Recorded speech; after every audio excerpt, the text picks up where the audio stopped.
The screen fades into a busy hospital lobby. A young, exhausted nurse grips her stomach, tears streaming down her face. Her name, Sierra Vance. She's just discovered she's pregnant, and her husband, he isn't really her husband.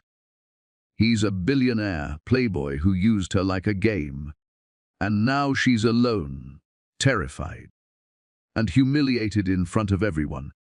But then a powerful man steps forward, calm, cold, and commanding. He looks at her and says words that will change her life forever. She is my wife now. In that moment, everything she thought she knew about love, betrayal, and power is about to shatter.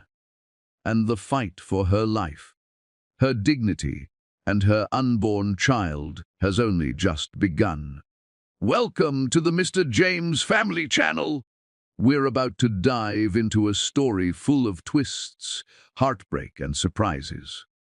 But first, smash that subscribe button and let me know in the comments where you're watching from. Sierra Vance was midway through recalculating a chemotherapy drip rate when the alarms cut through the oncology ward's steady rhythm. Not the shrill, catastrophic kind that meant cardiac arrest. These were sharper, controlled, fast. The sound of incoming trouble. Stretchers rattled somewhere down the corridor. Shoes slapped tile in quick succession. A trauma pager chirped twice at her waist before going silent again. She exhaled slowly, capped the IV port, and slid the chart back into its holder. Another night shift. Another crisis. Families whispered prayers near curtains. A television murmured in one corner. A man 2 beds down groaned as medication finally dulled his pain. The smell of disinfectant hung in the air, mixed with coffee that had burned too long on a warming plate, and the faint metallic tang that hospitals never fully erased. Sierra rolled her shoulders once, easing the stiffness from 12 straight hours on her feet, and turned toward the emergency bay doors. They burst open. A gurney flew in first, pushed by 2 paramedics and a respiratory tech IV pole wobbling dangerously as it clipped the edge of a doorway. Male 32, minor head injury. 1 paramedic called out while steering. Single, car accident. Luxury vehicle. Driver insists on walking. Sierra moved automatically, stepping forward with practiced efficiency. She grabbed gloves from the wall dispenser, snapped them on, and reached for the portable vitals monitor. "Sir, I'm Nurse Vance. I'm going to check your—" She stopped, her eyes lifted, and for half a second, the hospital disappeared. The man on the gurney didn't look like someone who had just wrapped a car around a barrier at high speed.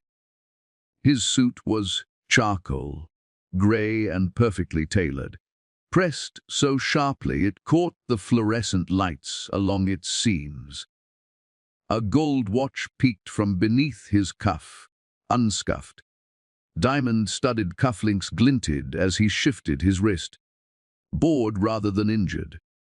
There was a faint smear of blood at his hairline, small enough that it looked almost decorative instead of alarming. What made Sierra pause, though, were his eyes.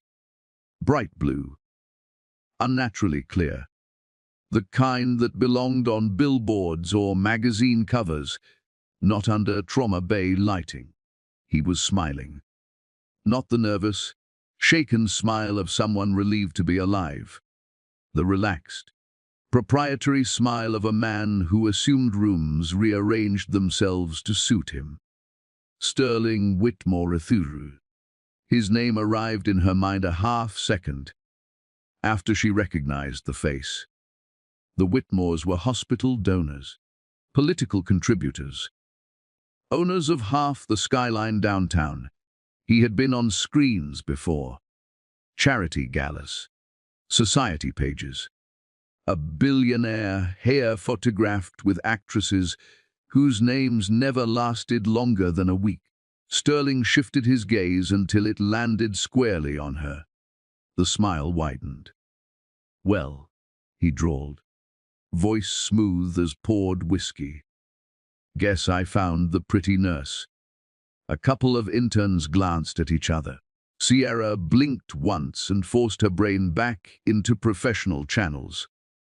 "Sir, please lie back," she said evenly, reaching for the blood pressure cuff. He did not. Instead, he pushed himself up on one elbow with careless ease, as though the gurney were a chaise lounge at a private club. "I'm fine," he replied, studying her face in a way that felt less medical and more evaluative. "Honestly, this whole thing is being blown out of proportion." She kept her hand steady, clipped the cuff around his arm anyway. "Humor us," she said.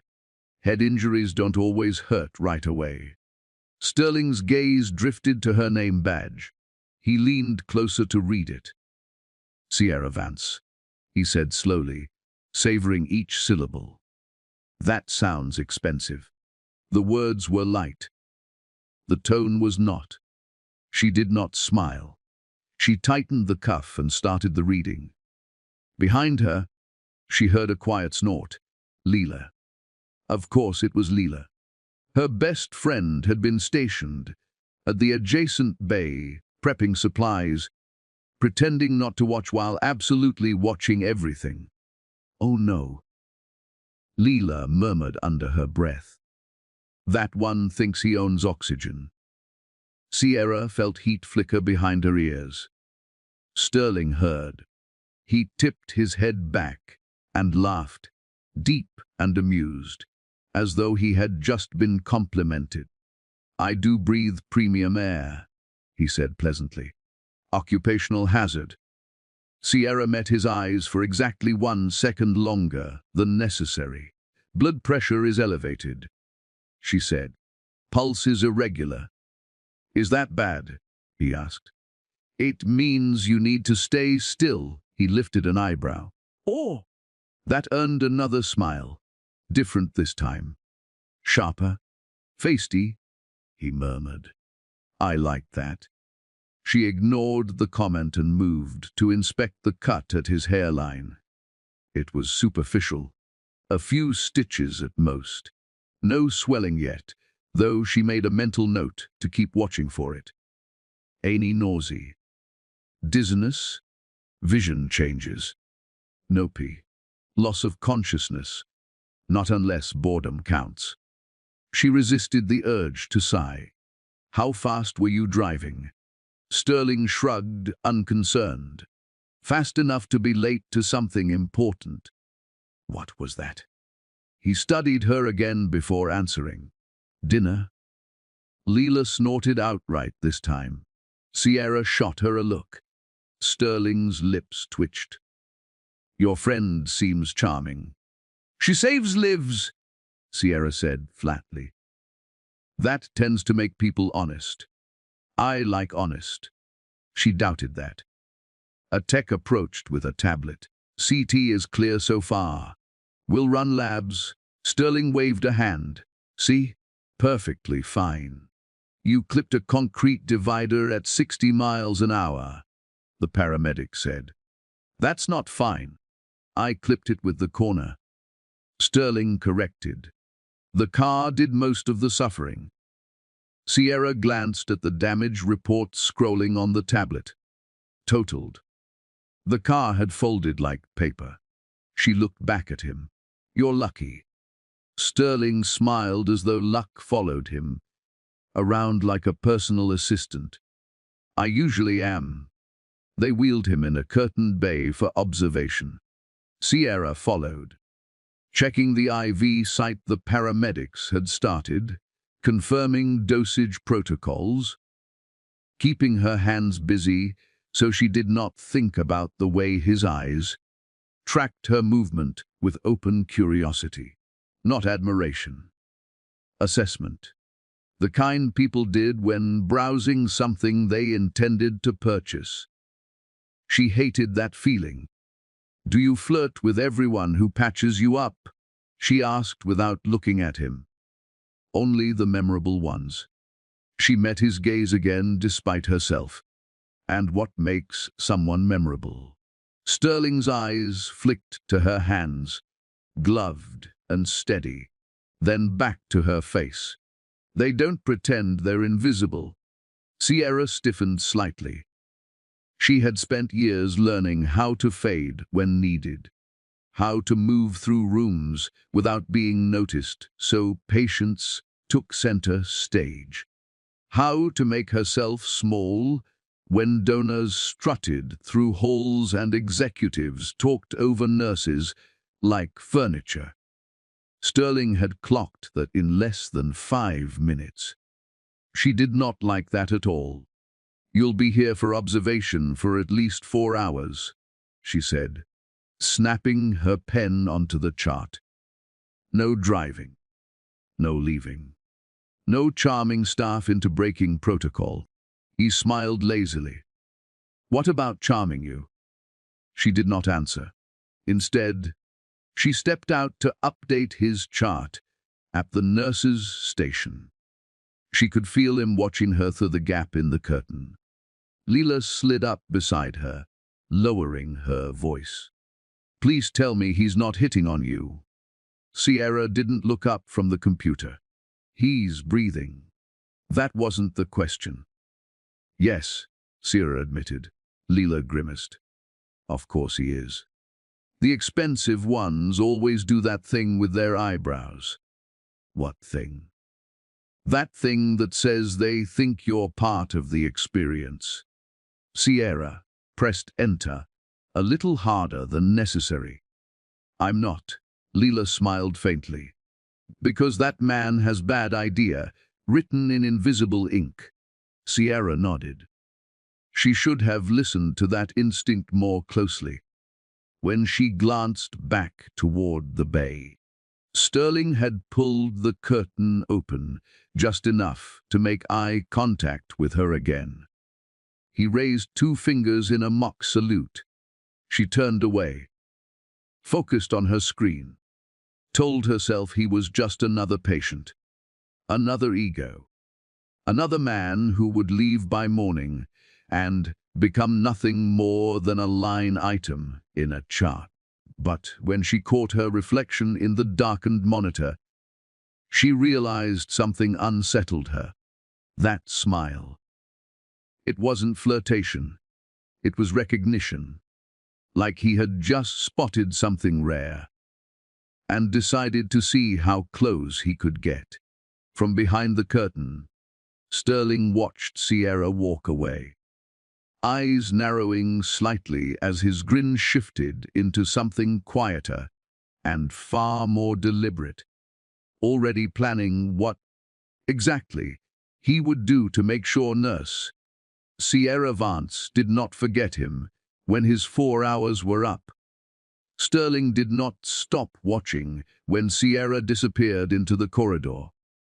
He leaned back against the raised bed, fingers steepled loosely at his chest, eyes following the faint silhouette of her moving past glass partitions and swinging doors. The monitors beeped steadily beside him, unimpressed by wealth, charm, or intention. A nurse he did not recognize stepped in to adjust the IV flow. Sterling smiled at her out of habit. She ignored him completely. That amused him more than it should have. Most people noticed him.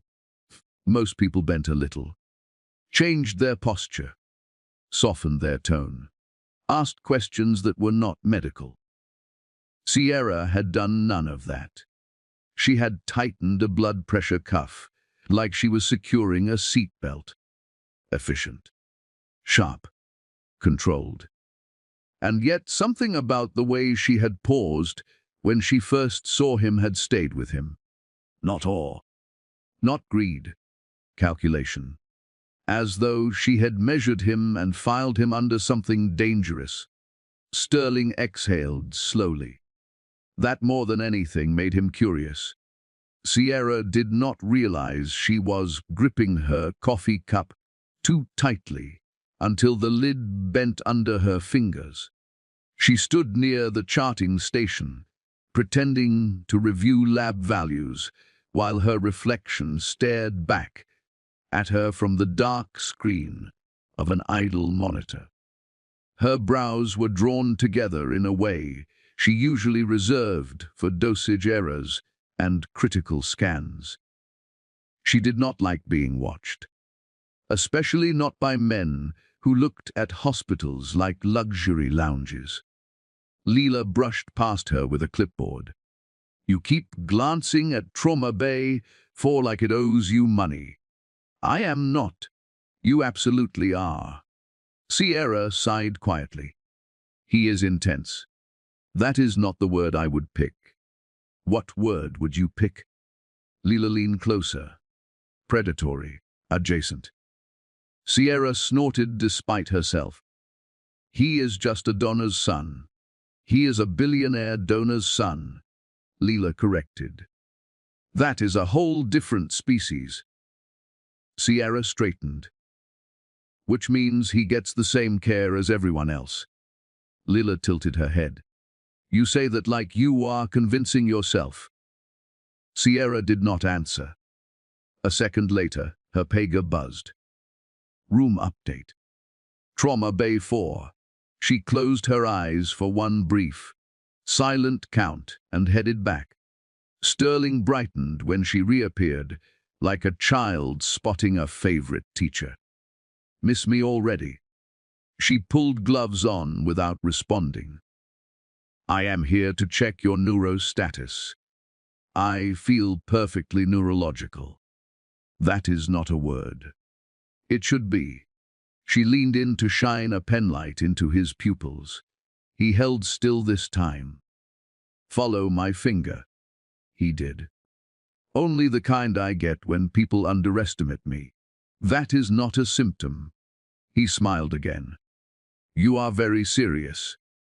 I work in oncology. His gaze softened a fraction. That would do it. The comment surprised her. Most people avoided acknowledging that wing entirely. She straightened. You will be moved to observation shortly. Does that mean I lose you? You will get another nurse. He frowned slightly. I prefer you. That is unfortunate. Sterling laughed quietly. For who? For you. She stepped out before he could respond. 3 hours later, Sierra clocked out with aching feet and a tension headache blooming behind her eyes. The night had swallowed the city beyond the windows. Rain streaked down glass panels in crooked lines, blurring street lights into pale halos. She tugged her jacket on, waved to Leela, and headed toward the staff exit. Her phone buzzed. A message from an unknown number. Hope you made it home safe. She stopped walking, typed. Who is this? The reply came immediately. Your least injured patient. She stared at the screen, then typed back. How did you get my number? Asked the unit clerk nicely. She grimaced. Do not text me. That sounded less convincing than you think. She shoved the phone into her pocket and kept walking. The next morning, Sierra arrived to chaos. Not medical chaos, floral chaos. The nurse's station had vanished beneath towering arrangements of white orchids, lilies, and roses in glass vases tall enough to block sightlines. Ribbons curled over keyboards. Petals drifted across countertops like snow. A delivery man hovered nervously while Leela stood frozen in the center of it all. What?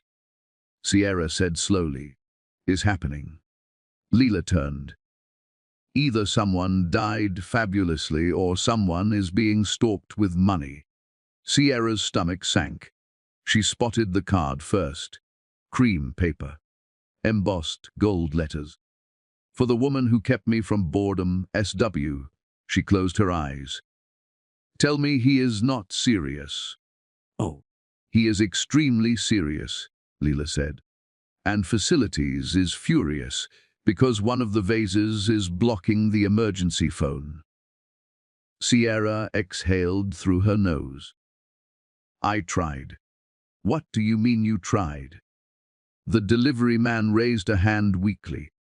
The sender prepared for 12 hours. And there are more in the truck. Sierra blinked. More. He nodded. In the truck. She stared at the ceiling for patience. Put them in the lobby. They already overflowed. Sierra muttered something that was not in the employee handbook. Her phone buzzed again. Did they arrive? She did not reply. Too much, she typed. Remove them. I donated to pediatric oncology. Her fingers froze. She turned slowly. Leela's eyes widened. He donated. Sierra closed her eyes. How much? Leela checked her tablet. Enough that administration personally approved the flowers. Sierra whispered. I hate that. Leela whispered back. Same. Sterling appeared before noon. Not in a patient gown. In a navy suit sharp enough to cut glass. He walked into the nurse's station like he owned square footage. Good morning, Sierra. Her jaw tightened. You are discharged. Technically. You should not be here. I brought lunch. He gestured. Catering trays followed him in. Leela mouthed, oh my God. I did not ask for this? I know. Then why? Sterling's smile faded just enough to feel intentional. Because you look tired. Sierra hesitated. She hated that he was right. I am not interested. People say that when they are. I say it when I mean it. He studied her for a moment longer than polite. Then nodded. Right. She blinked. That is it. For now. She crossed her arms. Do not donate to get access to me. I donate because I can, he said calmly. Access is separate. That is not reassuring. He leaned closer, lowering his voice. You should be. Her spine stiffened. Why? Because I am not used to being told no. She met his gaze. Jet used to it. Something flickered behind his eyes. Interest sharpened into something colder. He smiled anyway. I think I will. From the corridor, Sierra watched Sterling walk away with unhurried confidence, unaware that tucked inside the donation file now sitting on the administrator's desk was a second folder. One marked with her name in neat black print, requested personally by Sterling Whitmore, before he ever left the hospital. Sierra Vance shifted her weight on the marble, trying not to think about how painfully cold the floor was beneath her bare feet. The chill traveled up her ankles and legs, but she forced herself to stay focused. Every sense in her body screamed luxury, power, and intention. The kind of scene movies painted with filtered light and music that made hearts race for the wrong reasons. Sterling's estate was everything she hadn't asked for, but everything that demanded attention. Crystals reflected chandeliers like tiny stars. Waiters glided past with silver trays, their movements precise, rehearsed. Outside, fountains hissed softly, keeping rhythm with the string quartet playing somewhere inside the grand hall.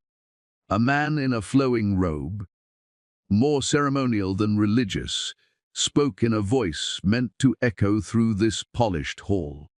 Words about destiny, promises, alignment of souls. Sierra tuned out most of them, but she felt the weight of the moment pressing against her chest.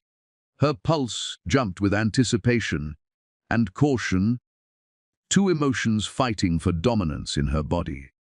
Sterling stepped forward, elegant and composed, slipping a diamond ring onto her finger. The metal bit into her skin slightly, a reminder that beauty and comfort came at the cost of pain. He leaned closer, speaking softly, temporary. Legal part waits till my merger clears. His words were casual, but they dripped with authority.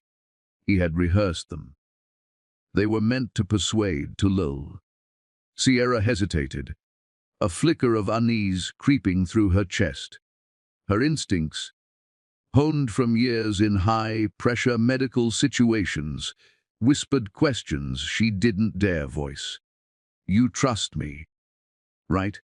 Sterling asked, his eyes holding hers with that unnerving intensity. She did.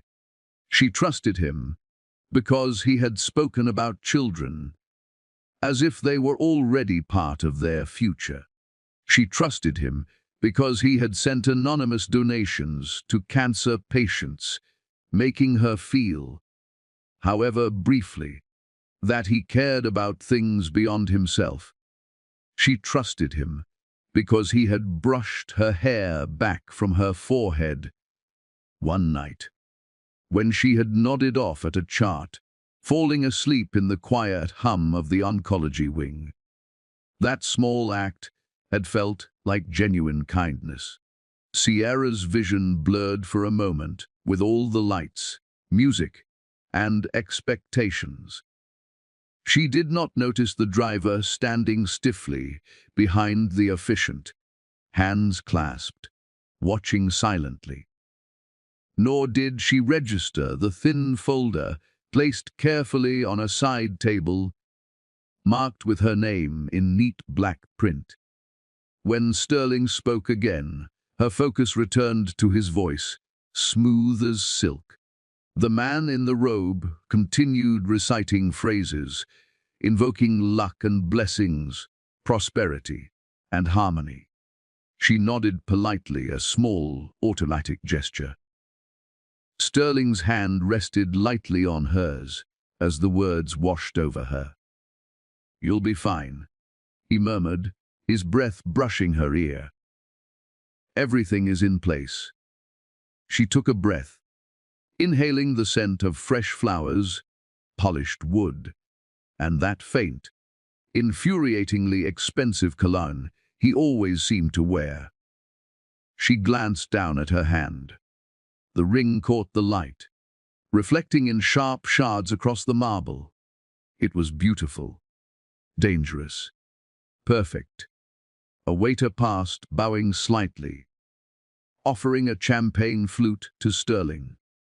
He shook his head, and the tray moved on.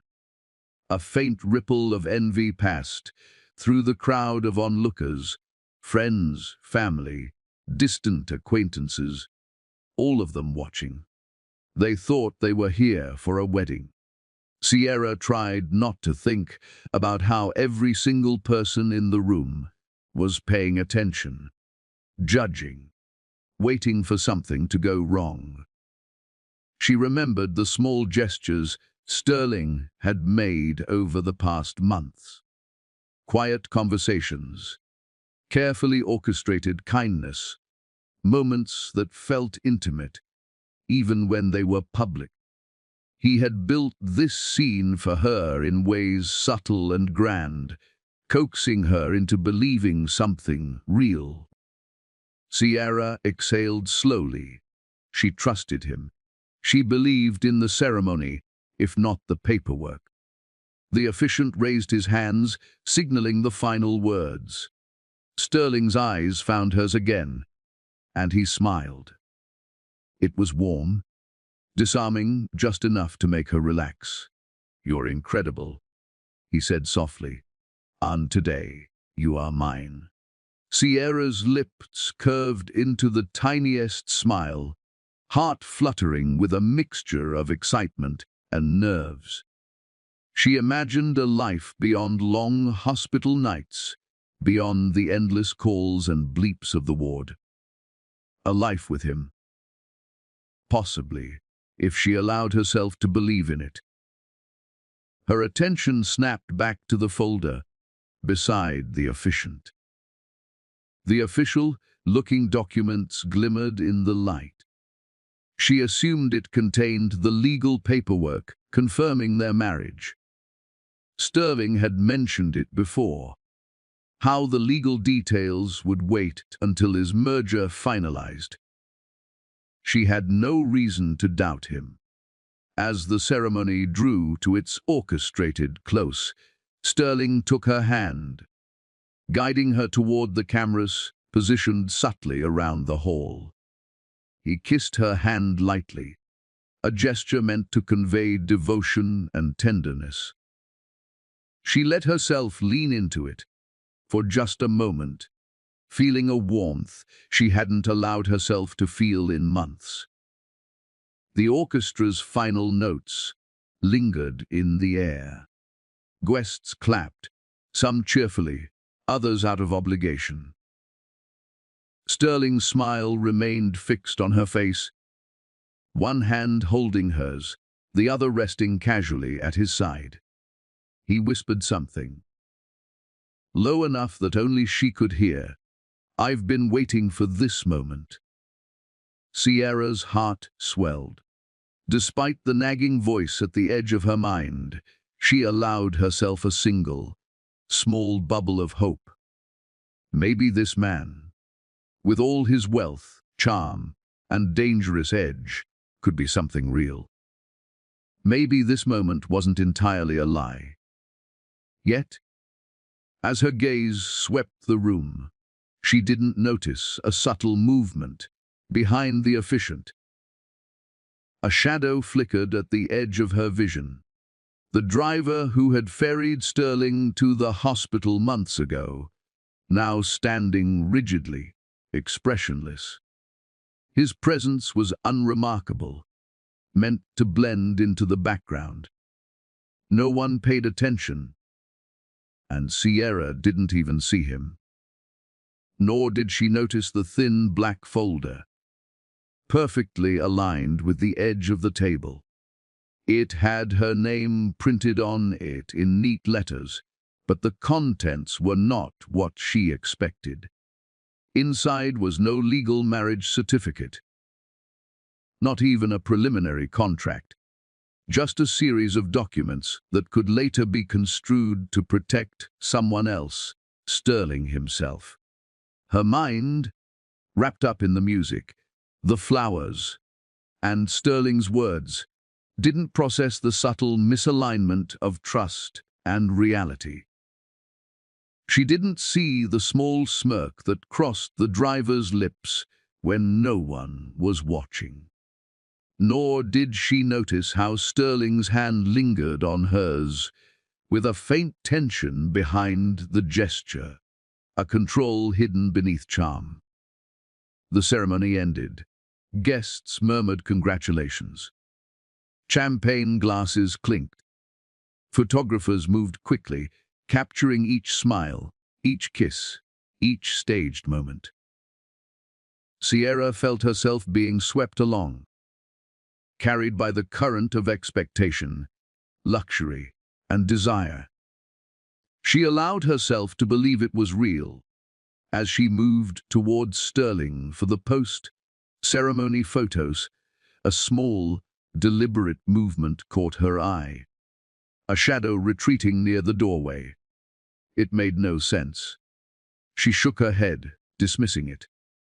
Perhaps fatigue, perhaps nerves, perhaps nothing. She smiled at Sterling, fingers intertwined. The ring sparkled on her hand, a symbol of promise, beauty, and commitment. And yet, somewhere in the polished hall, under layers of crystal chandeliers and soft violins, The thin folder waited. Its contents would change everything.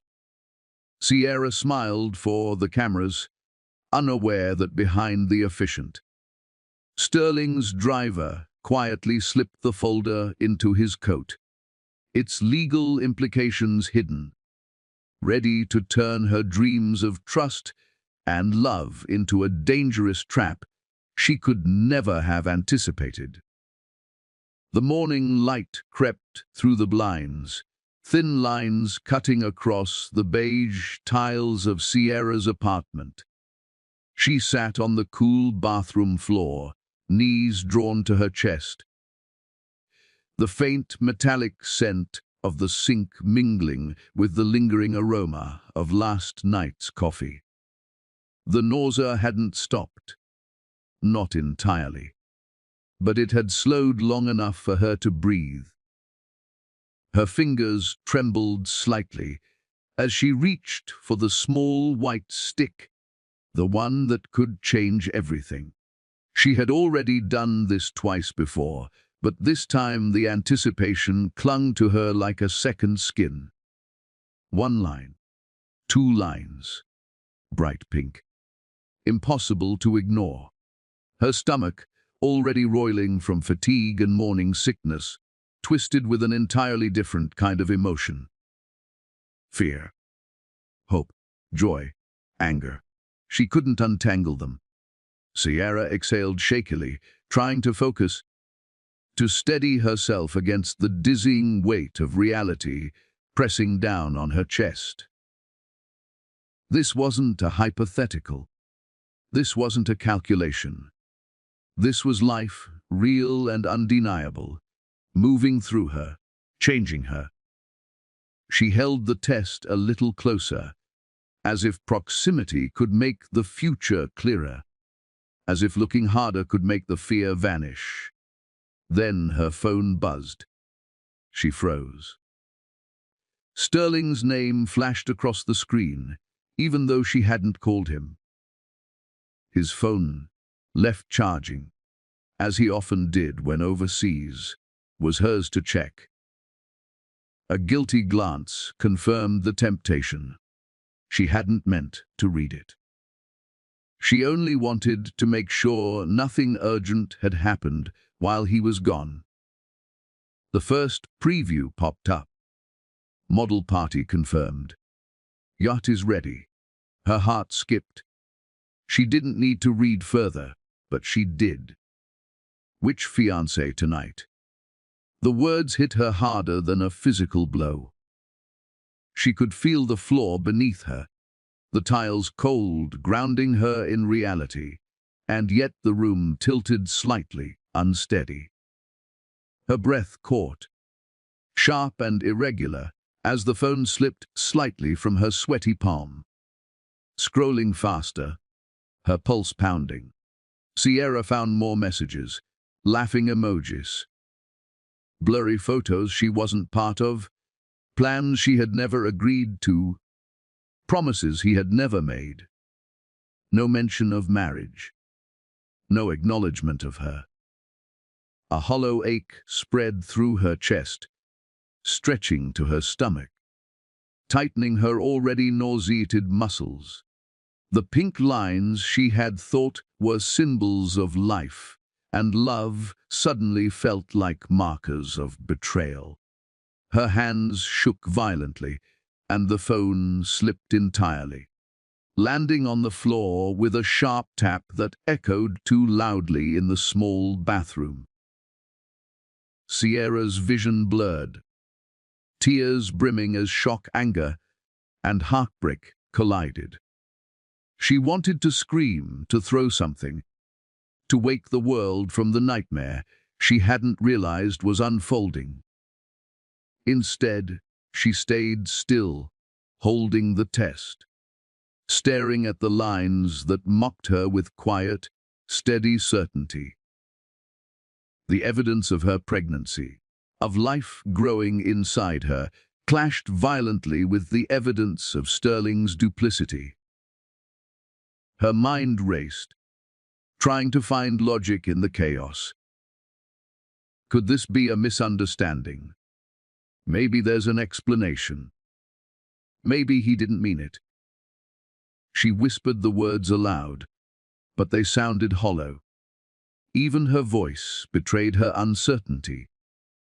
Images of the yacht, the parties, the fiancés flickered across her mind. She remembered the polished estate, the staged wedding ceremony, the diamonds, the carefully choreographed smiles. Had any of it been real? Or had she simply been a pawn in a game she didn't even know she was playing? Her fingers clenched the test, white-knuckled. She wanted to call someone, anyone, to tell them she needed help, to tell them the man she thought she knew had been lying. But the thought of explaining, of having to articulate betrayal with concrete evidence, paralyzed her. Who would understand? Who would believe? She pressed herself against the wall, sliding down slowly until her head rested against the tiles. The room spun slightly, the shadows cast by the blinds stretching across her in cruel, sharp lines. Every sound, the distant hum of the refrigerator, the faint cars outside, the soft drip of the faucet, seemed amplified, emphasizing her isolation. Somewhere in the back of her mind, a tiny spark of defiance stirred. I can't let him do this. I can't let him take everything from me. She closed her eyes, inhaling sharply, trying to center herself. But the phone buzzed again. Another message. She didn't pick it up. She couldn't. And she didn't want to know. Not yet. Not until she could figure out how to survive the betrayal, the shock, the reality of being pregnant alone. Images of Sterling's smile, the effortless charm, the way he had made her believe he cared.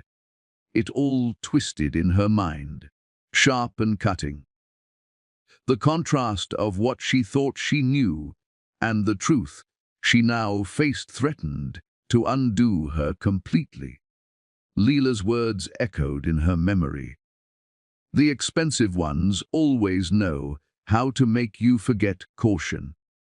Watch your heart. Sierra had laughed then, thinking it was exaggeration. Now, every syllable seemed prophetic. Her phone buzzed again, but she ignored it. She didn't want to read the words. She didn't want to see the evidence of his duplicity. Her gaze shifted to the bathroom mirror, reflecting a pale, tear-streaked face that looked smaller somehow, vulnerable in ways she hadn't allowed herself to feel in years. She sank deeper against the wall, pressing her hand to her stomach, feeling the tiny flutter of life inside her, fragile and insistent. I will protect you, she whispered, even if I have to stand alone. The thought steadied her, if only slightly. She let herself sit like that for long moments, just breathing, just being aware of the life inside her. The world outside, the lies, the betrayals, the wealth and privilege she had assumed she could trust, seemed distant, muted. Then she heard it. A sound from her apartment door. The soft click of a lock disengaging. Footsteps approaching. Her pulse quickened. Every instinct screamed that something was about to happen, that the fragile quiet of the room would shatter, that nothing would ever be the same. Sierra's eyes widened as the shadow of someone entering fell across the floor. She could see the outline of Sterling's figure, his presence undeniable, and for the first time, she realized that the storm she had been trying to outrun, had just walked back into her home. Sterling Whitmore Athern walked into the hospital like he owned it. The scent of expensive cologne clung to him, mingling strangely with the faint fizz of champagne on his cuffs. His shoes clicked on the marble floors, announcing his presence before anyone even noticed. Sierra's pulse picked up instantly, not from admiration, not from fear exactly, but from that old, sharp stab of disbelief that had never left her since she realized he had been playing her. She didn't plan to confront him here, in the hospital where her life was built on saving others and keeping herself in control. But the moment he stepped into the lobby, she felt something fracture inside her, something that had been holding her patience in place. Fear didn't make plans. Anger didn't either. It simply demanded action. She approached him, every step measured, though her hands shook at her sides. The sterile smell of the lobby, the distant murmur of nurses, the beeping of monitors at a nearby station. None of it mattered. He was here. And she had to speak before the words twisted inside her throat into poison. "You lied," she said, voice quivering as she clenched her fists, nails biting into her palms. "The wedding." Sterling blinked at her, a slow, almost amused motion. His expression relaxed. Then, before she could continue, he chuckled, a sound rich and casual, completely untethered from the storm raging in her chest. "Oh, that," he said lightly, as if the world could simply bend around his whims. People nearby slowed their steps, glanced curiously. A few nurses paused mid-task, sensing tension. "I paid the guy," Sterling added casually, almost lazily, as if discussing the weather. "You didn't think that was real, did you?" Her stomach dropped, twisting with nausea and fury. "I'm pregnant," she whispered, the words sharp as knives against the hollow calm of the lobby. Sterling's eyes widened fractionally. Then, after a beat, he sighed. Not panic, not regret. Just a sigh, as if he had been handed an unexpected puzzle piece in a game he had intended to play casually. "That complicates things," he said softly, sliding an envelope into her pocket with deliberate nonchalance. "Cash." Sierra's hands went to the envelope automatically, trembling. Her stomach felt as though it had been ripped out of her body. "You think money can fix this?" She spat, barely able to form the words through the shock, fear, and growing fury. "You're smart," Sterling said, leaning just slightly closer, his lips almost brushing her ear. "Fix it?" Her knees weakened. She staggered back, trying to swallow a scream, trying to steady herself, trying to keep some semblance of dignity. "I loved you," she said, tears slipping down her cheeks, burning. Her voice cracked, raw, desperate. The kind of emotion that doesn't care about appearances, that strips away everything polished and professional. Sterling tilted his head, blue eyes calm and unreadable. "You loved the version I rented you," he said. Each word calculated, cruel, precise. Her legs gave out beneath her. Sierra collapsed, barely missing a marble column. Hitting the floor with a soft thud, the lobby erupted around her. People gasped. A nurse dropped a clipboard. A doctor muttered, Call security. Someone else fumbled with a wheelchair. Phones came out. Eyebrows rose. Murmurs spread. Her heart raced not just from the fall, but from the total humiliation, exposure, betrayal. Sterling's hand rested lightly on her shoulder, not to help her, but to steady himself as he surveyed the chaos he had caused. The calm in his face contrasted violently with the storm of whispers, stares, and confusion around them. Sierra pressed herself against the cool marble floor, hands covering her face, shivering. She could feel every heartbeat in her chest, each one echoing Sterling's betrayal. She could hear snippets of what people were saying. Pregnant. He's serious. The millionaire Whitmore. Their voices collided with her own thoughts. Leela's figure appeared suddenly from the crowd, eyes wide, rushing toward her. Sierra! "Are you okay?" she yelled, cutting through the murmur of gossip. Her hands shook as she reached down to steady Sierra's shoulders. Sierra stammered, trying to find words, but none came. Her fingers trembled around the envelope, the small proof of her child, the tangible evidence of Sterling's selfishness and manipulation. Sterling, standing a few feet away, watched with that same unreadable expression, calm, collected, untouched, as though the world and the people in it were mere extras in his carefully scripted life. A doctor approached, frowning, gesturing toward her on the floor. "Mum, you need to sit up. Are you injured?" Sierra's eyes fluttered open, the harsh glow of fluorescent lights cutting through the fog of shock that clouded her mind. She felt the cold sweep of tile against her legs as she slowly became aware of the hospital lobby around her. The murmurs, the blurred faces, the weight of every eye that had been watching her just moments ago. Her hands instinctively went to her belly, cradling the tiny life growing inside her.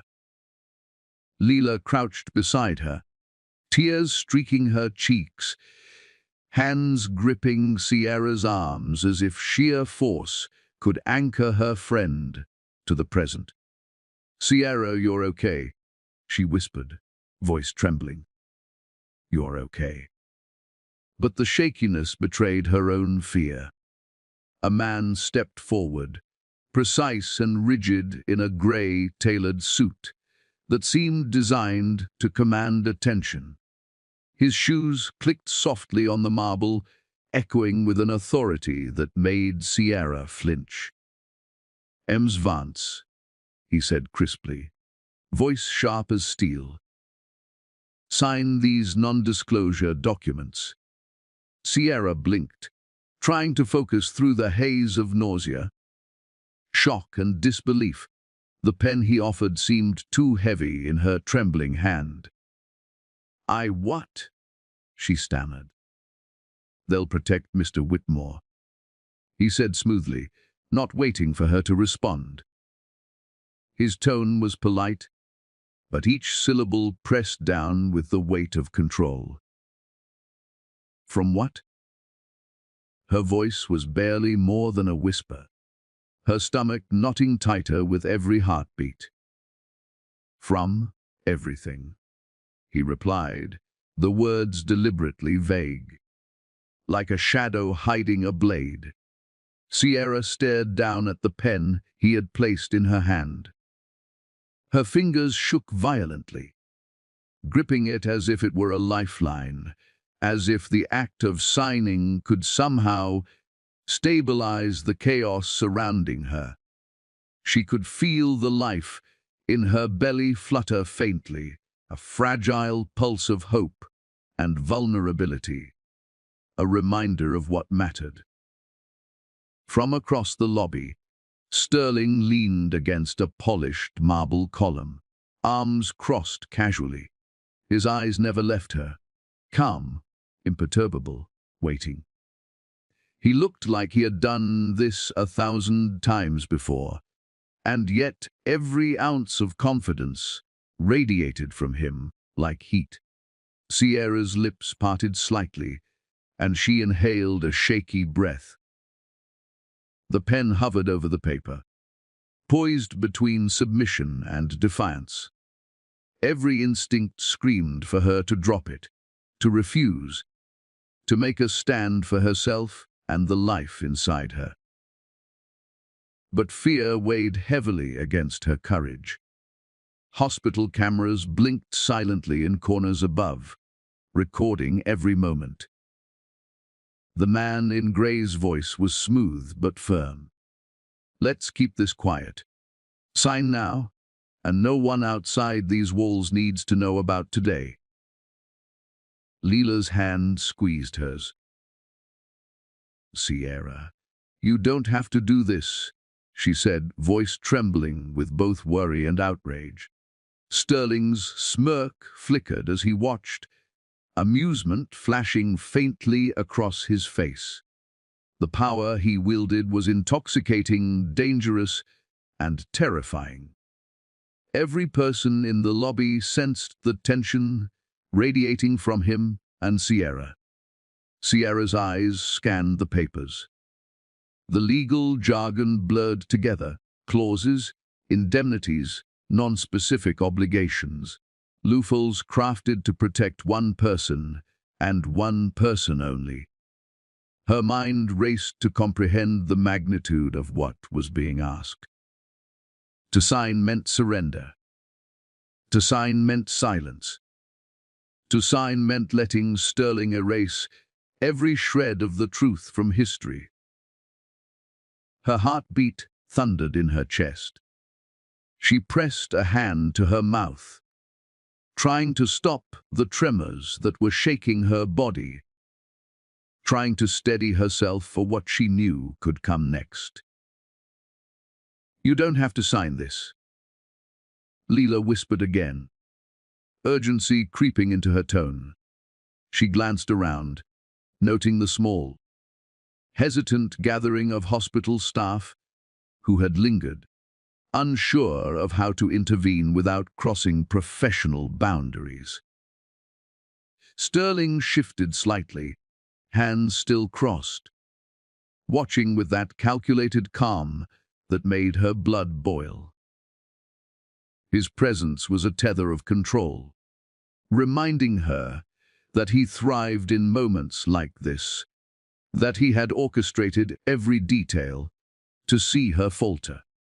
Sierra inhaled sharply, the flutter in her belly growing louder in her awareness. "This is not just about me. This is about the life I'm carrying." She thought about the months of care, the late nights in the oncology ward, the patients she had saved, the life she had always fought to protect.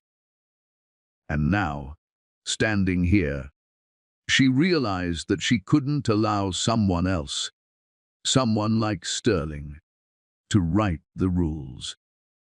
The man in grey leaned closer, the pen pressing lightly against her fingers, urging her compliance. "This is in your best interest," he said, voice low but firm. "And his?" Her stomach churned violently.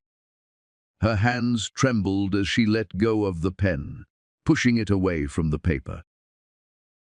Silence filled the lobby. Even Sterling blinked, surprised at the defiance, though only for a moment. "You're mistaken," she said, voice trembling yet steady enough to carry across the space. This is not in my interest. Or anyone's. I will not sign it." Sterling's lips curved into the faintest, sharpest smirk, the kind that didn't promise kindness but challenge. "Bulled," he said softly, his voice carrying just enough to make the statement sting. The lobby seemed to constrict around them. Conversation ceased. Cameras continued to hum silently. Staff members exchanged glances, some impressed, some terrified. The tension was palpable. The man in gray's jaw tightened. He adjusted his stance, clearly weighing his options. Ms. Vance, you may not understand the ramifications. But this can escalate quickly, he said. His tone was no longer casual. There was threat hidden beneath the politeness, a warning cloaked in legalese. Sierra's mind raced. I won't be silenced. I won't let him win.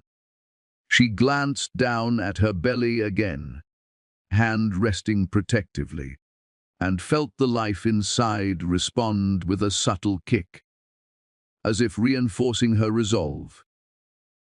You're not the only one with leverage here, she whispered, almost to herself, almost as if saying it aloud would summon courage.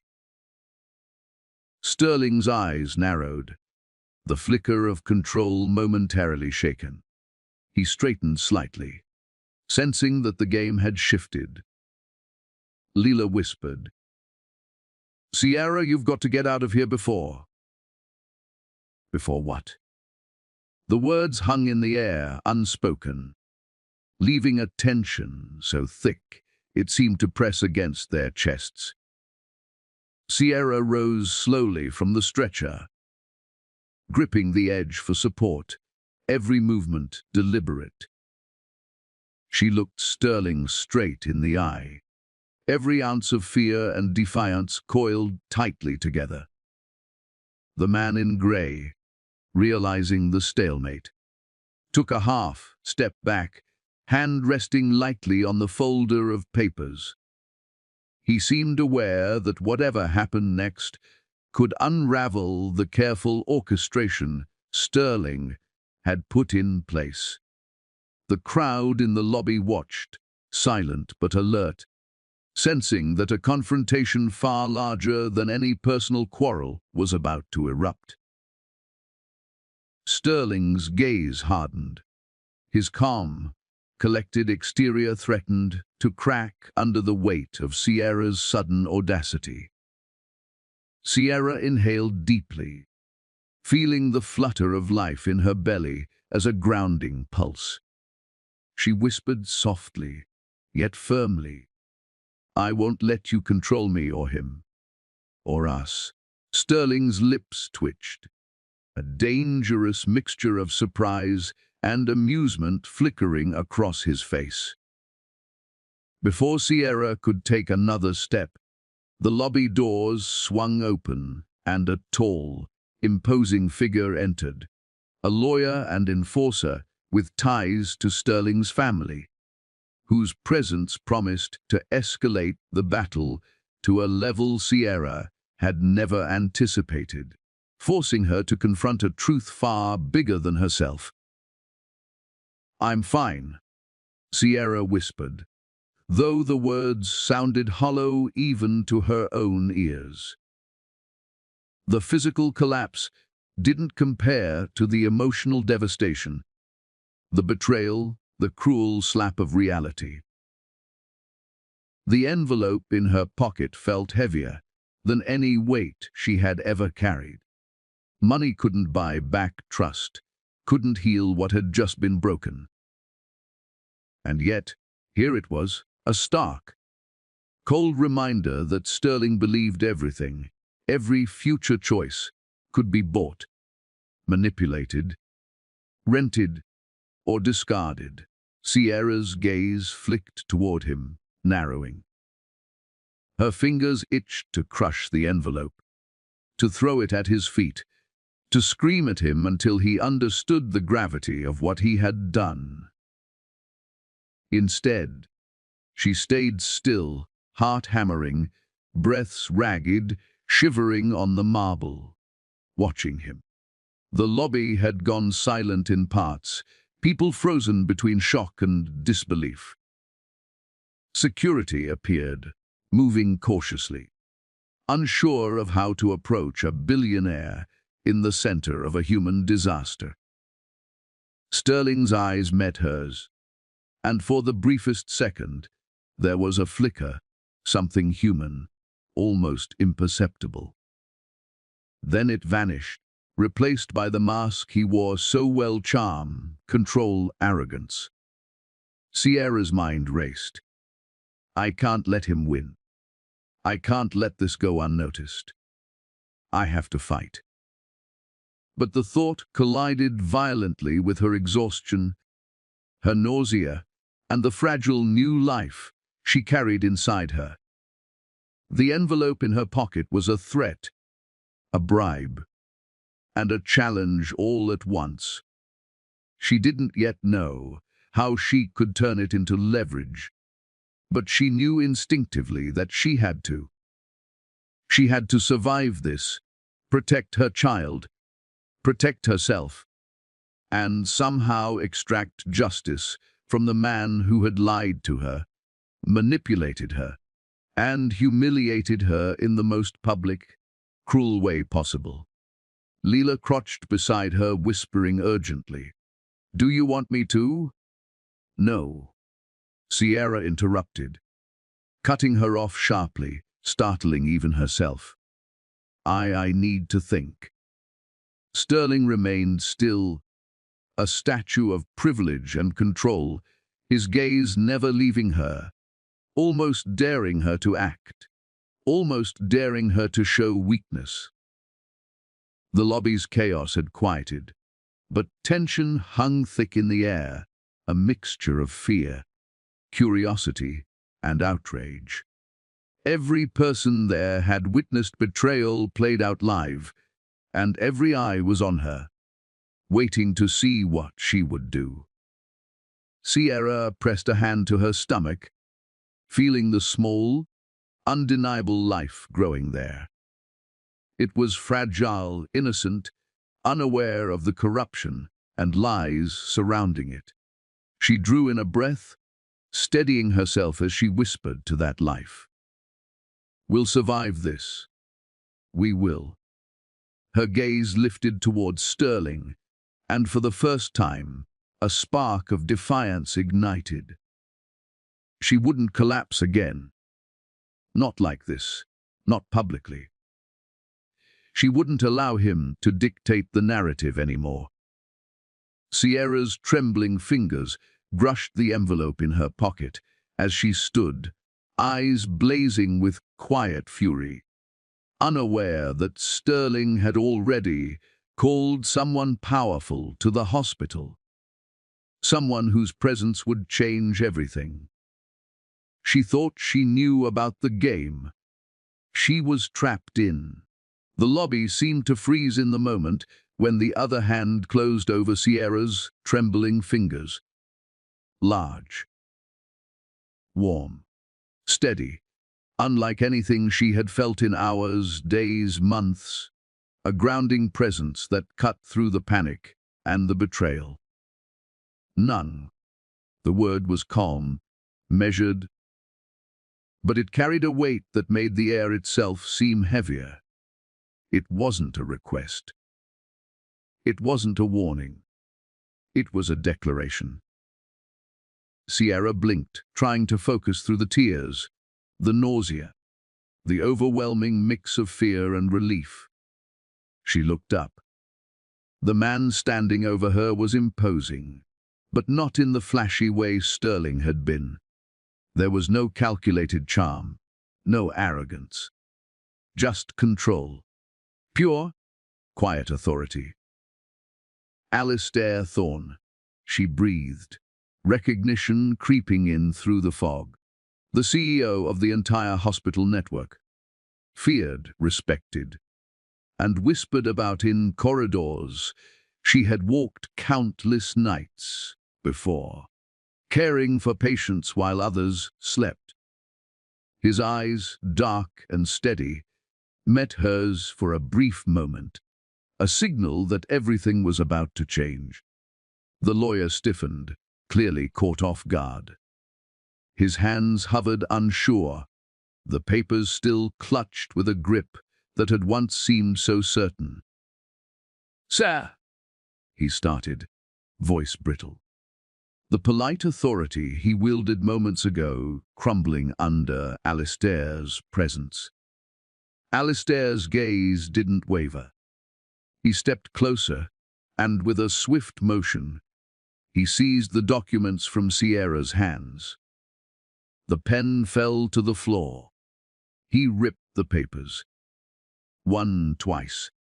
Fragments fluttered to the polished marble like fragile snow, scattering across the lobby floor in a chaotic confetti of deceit. Sterling's lips tightened, blue eyes narrowing with disbelief. He stepped forward, voice low, dangerous. "This doesn't concern you." Alistair finally turned to him, slow, deliberate, every movement radiating authority. "Everything that happens in my hospital concerns me." His tone was calm, but there was no mistaking the ice beneath the words. A shiver ran down the spines of those watching. Sierra's chest heaved. Relief and awe tangled with lingering anger. She had expected confrontation. But this was different. Alistair's presence didn't just stop the man who had humiliated her. It seemed to pause the world around them. Alistair's gaze softened as it returned to her. The hardness melted just enough to let her see a hint of warmth, a flicker of understanding. But then he shifted his attention back to Sterling. Every inch of him screamed control, danger, and uncompromising justice.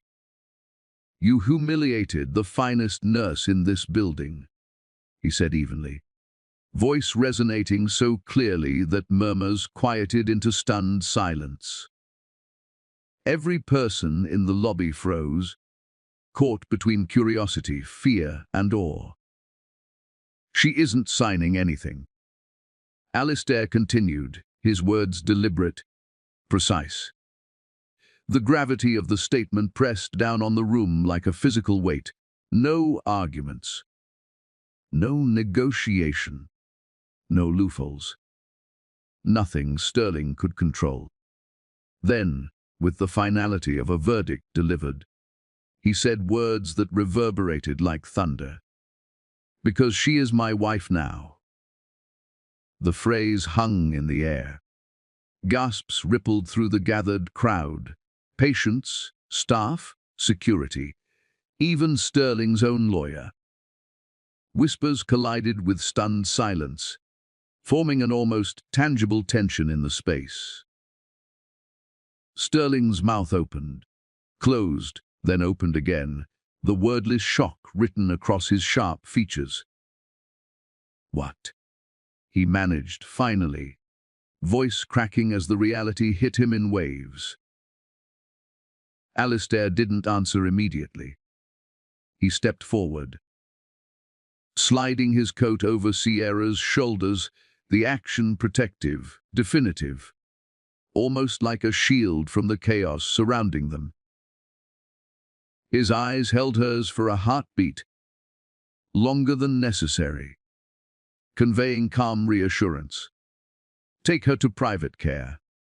He instructed the staff nearby, each word clear, leaving no room for misunderstanding. His presence became a barrier around her, a fortress of authority. Sierra felt the weight of the moment press down on her in a different way than Sterling ever had. This wasn't about luxury or manipulation.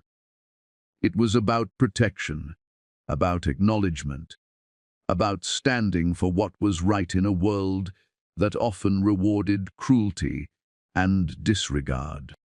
Security and staff moved swiftly, forming a careful perimeter around her as she allowed herself to be guided toward the private care wing. Her heart still raced from the confrontation. But, for the first time in months, a fragile sense of safety bloomed inside her. Sterling stood frozen, arms crossed, disbelief etched into every line of his body. The confidence, arrogance, and control he had wielded like a weapon moments ago evaporated under the gaze of someone who would not bend to him. Leela trailed behind Sierra, worry still in her eyes, but relief faintly softening the corners of her expression.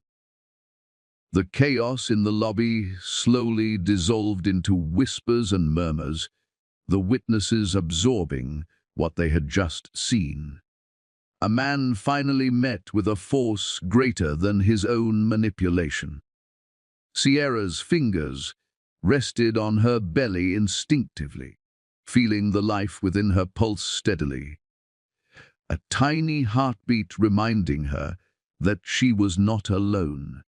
Every fragment of torn paper, every gaze, every gasp in the lobby reinforced that Sterling's control was ending. Alistair's hand remained near hers, just enough to be grounding, just enough to remind her she had an ally, a protector, someone who understood both her worth and her vulnerability.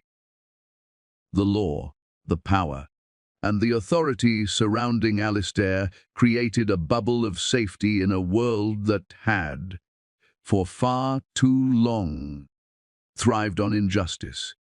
He was calm, almost terrifyingly so. But she could feel the energy behind his presence, a promise that no harm would come to her under his watch.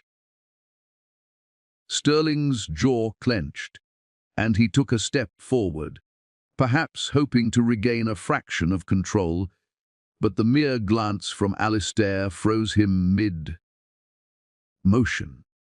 Every muscle in his body seemed to tighten as if understanding that the game had changed irreversibly. Sierra inhaled slowly, allowing herself to feel the shift in power, the gravity of the moment. For months, she had been alone, manipulated, belittled, and betrayed. Now, finally, someone had stepped into her chaos and stopped the hand that was crushing her world. The private care wing doors loomed ahead, promising not just privacy, but a temporary heaven, a space where she could process, plan, and regain her strength.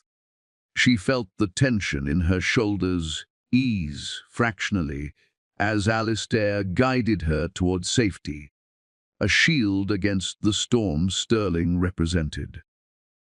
Even the staff moved with precision, understanding the delicate nature of the situation. They created space, allowed them passage, and the air seemed charged with anticipation, curiosity, and quiet relief. As they reached the threshold of the private care area, Sierra allowed herself a moment to breathe, feeling a combination of exhaustion, adrenaline, and something she hadn't felt in months: hope. Alistair's eyes met hers again, dark, steady, and commanding. He didn't need to speak to convey the promise. You are safe. You are valued. No one will hurt you while I am here. Sierra's chest tightened, not with fear, but with the realization that the story she had been living, the betrayal, the humiliation, the manipulation, was finally shifting. She wasn't powerless, not anymore. Sterling remained in the lobby, arms crossed, watching, blue eyes narrowed in disbelief.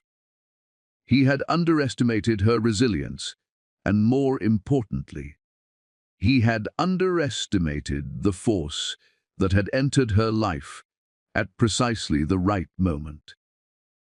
The scattered fragments of papers on the marble floor seemed to mock him silently. A visual representation of the empire he thought he controlled beginning to crumble around him. Sierra stepped fully into the private care wing, still supported by Alistair's steady hand. Her thoughts were racing, mapping possibilities, thinking of strategies, considering how she would protect herself and the child growing inside her. The hum of the medical equipment, the quiet efficiency of the nurses, and the soft lighting contrasted sharply with the chaos she had just left. It was a world built on logic, care, and professionalism, unlike the theater of deception she had endured for months. Her fingers rested protectively over her belly, feeling the tiny, stubborn movements of life, as though it were reinforcing her determination. Alistair's presence remained beside her, a silent, unyielding pillar of strength. She didn't need words, she needed assurance, and in the depth of his gaze, she found it. Sterling's absence from the private care wing was almost physical, an empty threat that no longer held power over her. She had survived his cruelty, and now she had a shield she hadn't known existed. The staff moved seamlessly around them, aware that this was no ordinary moment. Sierra's reputation, her integrity, and her future were all hanging in the balance. She allowed herself a small breath, realizing that her story was shifting. No longer a tale of manipulation and helplessness. It was now a narrative of strength, protection, and the beginning of justice. As Sierra sank into the private care suit chair, still trembling, but steadied by Alistair's presence, a quiet chime from the hospital intercom echoed. Duckerthorn. Urgent matter in the boardroom regarding Mr. Whitmore's family assets. Sierra's eyes widened. Sterling's world was larger, more dangerous than she realized. And the battle she thought was just beginning in the lobby was about to expand far beyond anything she had imagined. By the time the first light of dawn seeped into the private care suit, the world outside seemed almost peaceful. Though Sierra's mind was anything but, the echoes of Sterling's laughter and the chaos of the hospital lobby lingered in her ears, a haunting reminder of the betrayal she had endured just hours ago. She sipped the lukewarm hospital colistaire, had insisted on bringing her, its bitter aroma grounding her in the present, a small tether to reality. Marcus Hale, Thorne Medical's legal bulldog, didn't waste a moment. Even at this early hour, he had uncovered everything. He strode into the suite, files in hand, his expression sharp and precise, like a predator circling the truth. Fake efficient, he said briskly, tapping a folder. Fraud, emotional manipulation, breach of conduct clauses in Whitmore family trust funds. Everything's on paper, airtight. Sierra's breath hitched. She leaned against the back of the chair, hands folded over her belly instinctively. The magnitude of the plan Sterling had orchestrated, the meticulous deception, and the legal fallout were colliding inside her like a storm. Before she could speak, a new presence filled the room. Vivian Thorne, a striking woman in her 60s with steel, grey hair and a commanding presence, swept into the suit. She was Alistair's aunt, a long-time board member of the hospital network, and someone whose reputation alone could silence a room. Her eyes scanned Sierra like a protective hawk. "She deserves protection," Vivian said, her voice firm, unyielding. Alistair nodded slightly, acknowledging the weight of Vivian's words. "She deserves justice," he said quietly. The same steady tone that had frozen Sterling in the lobby hours before. Sierra's chest tightened at the sincerity and resolve in his voice. Wrapped in thick blankets, Sierra tried to process it all, sipping her coffee and feeling the warmth seep into her frozen fingers. The room smelled faintly of antiseptic and paper, but somehow it felt safer than the lobby she had left behind. Her eyes followed Alistair as he moved with calculated calm toward the small table in the corner. "You didn't have to marry me," she whispered, voice hoarse, almost ashamed at the vulnerability she was allowing herself. "I didn't," he replied quietly, glancing at her with a depth that made her stomach flutter. There was no arrogance, no playfulness, just a raw honesty she hadn't encountered in anyone before. She frowned, uncertainty and caution coiling together. "Then why?" Alistair slid a stack of paperwork across the table toward her. His hand lingered on the top sheet, a silent invitation. "We're signed an emergency civil union. Temporary. Your choice what happens next." Sierra's fingers brushed the paper, hesitant. The words on the forms felt heavier than any diamond Sterling had ever pressed into her palm. She could feel the gravity of what she was being asked to accept. The legal framework that could secure her future and the life growing inside her. Her throat tightened, and she swallowed against the lump of disbelief and emotion that had lodged there. "You barely know me," she said softly, eyes lifted to meet his. "I know you work doubles for kids who weren't yours." Alistair replied, voice steady, a hint of admiration threading through the calm. "That's enough to start." Sierra blinked, stunned. The simplicity of the statement contrasted violently with the storm of deceit she had endured at Sterling's hands.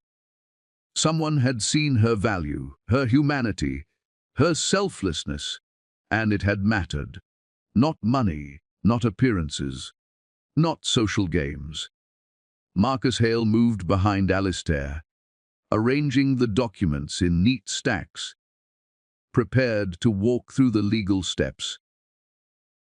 The precision of his movements calmed her in a way that surprised her. For the first time in weeks, she felt as though someone, not Sterling, not chance, was looking out for her, defending her rights and dignity. Vivian Thorne moved closer, placing a hand lightly on Sierra's shoulder. "Alistair isn't just protecting you," she said softly, eyes sharp and calculating. "He's making sure nothing from that man, Sterling, can touch you or the child. Every loophole has been addressed. Every clause has been considered. He won't let you be exploited again." Sierra swallowed hard, overwhelmed, but also strangely empowered. The morning light warmed the room as though the sun itself were endorsing this shift of power, this reclamation of control over her life. Alistair's gaze met hers again, unwavering, almost daring her to doubt the sincerity behind his actions. "I don't need to know every detail of your life," he said.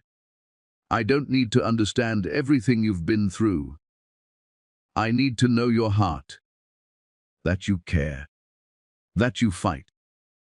That's enough. Her eyes brimmed with tears, tears of relief, tears of gratitude, and a spark of trust she hadn't allowed herself in years. For the first time, she felt safe enough to breathe, to let the adrenaline and fear begin to drain, leaving only clarity and resolve. Marcus cleared his throat, pulling her attention back to the paperwork. "We can finalize this as soon as you're ready, Ms. Vance. Everything has been prepared to protect both you and the child." You're in control here. Sierra's fingers hovered over the pen. She thought of Sterling, the envelope, the humiliation in the lobby. She thought of Alistair, of Vivian, of the unseen networks of support that now surrounded her. The contrast was sharp, almost painful in its clarity. Alistair remained silent, letting her decide. He didn't push, didn't coerce, didn't demand. The quiet patience he offered was a stark contrast to Sterling's chaos, a reminder that power didn't always need intimidation. It could be wielded with precision, respect, and calculated care. Sierra exhaled slowly, the lump in her throat easing just slightly. Her hand pressed against the papers, fingers brushing the pen.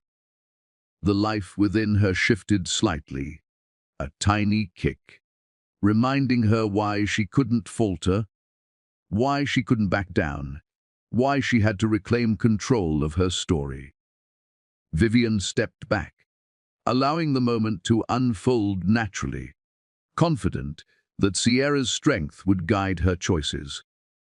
Marcus watched, ready to implement whatever Sierra decided, the legal machinery prepared and precise, a silent testament to how thorough protection could be when it was executed with expertise.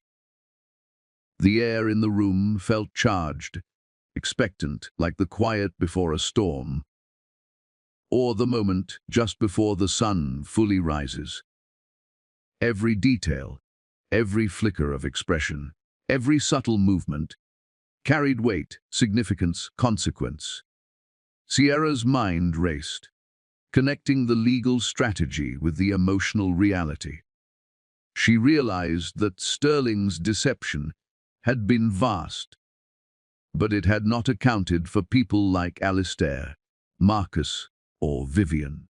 It had not accounted for her own courage and determination. Alistair leaned slightly forward, voice quiet but firm. "This isn't about me.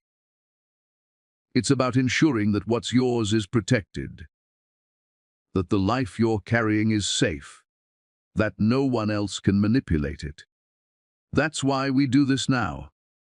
Sierra nodded slowly, her resolve hardening with each passing second. The papers were more than documents. They were shields, safeguards, the legal backbone for reclaiming her life. The morning light fell across the stack, illuminating the fine print, the meticulous attention to detail. Every clause, every line, was designed to prevent the kind of cruelty Sterling had inflicted. Sierra's hand closed over the pen, knuckles whitening.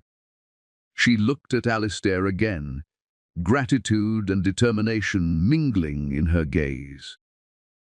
I trust you," she whispered, the words both tentative and powerful. Alistair's expression softened, but his focus never wavered. "Then we start here, together." The sound of the clock ticking on the wall seemed louder in the quiet of the suite. Every tick a reminder that time was moving forward, that decisions had consequences, that justice was a living, breathing process waiting to be activated. As Sierra prepared to sign the emergency civil union paperwork, a secure message pinged on Alistair's tablet. The words made him pause, eyes narrowing sharply.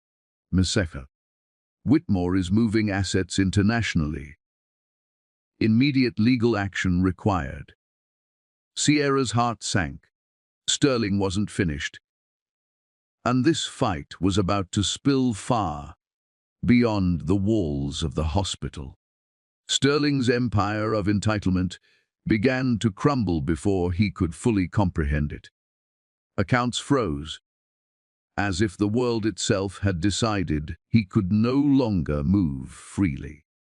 Headlines splashed across financial sites and social media like wildfire, announcing the chaos of a trust fund scandal and a scandalous lawsuit. Sponsors, once eager to attach their names to his image, vanished almost overnight, leaving empty logos where influence had once thrived. The air of invincibility Sterling had worn like armor dissolved, replaced by whispers, shock, and the gleam of opportunity for those he had wronged.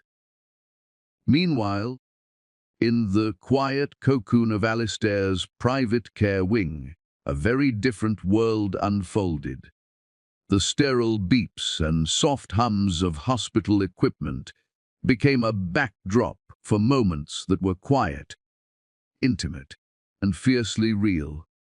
Alistair brought Sierra soup, careful to make it the kind she could eat even with her lingering nausea.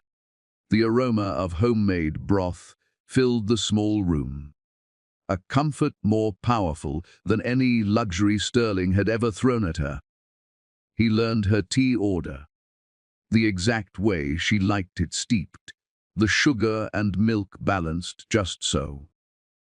He remembered these small details, as if committing them to memory was as important as any medical protocol he had followed in his life. These tiny acts of care became threads that slowly wove them closer together.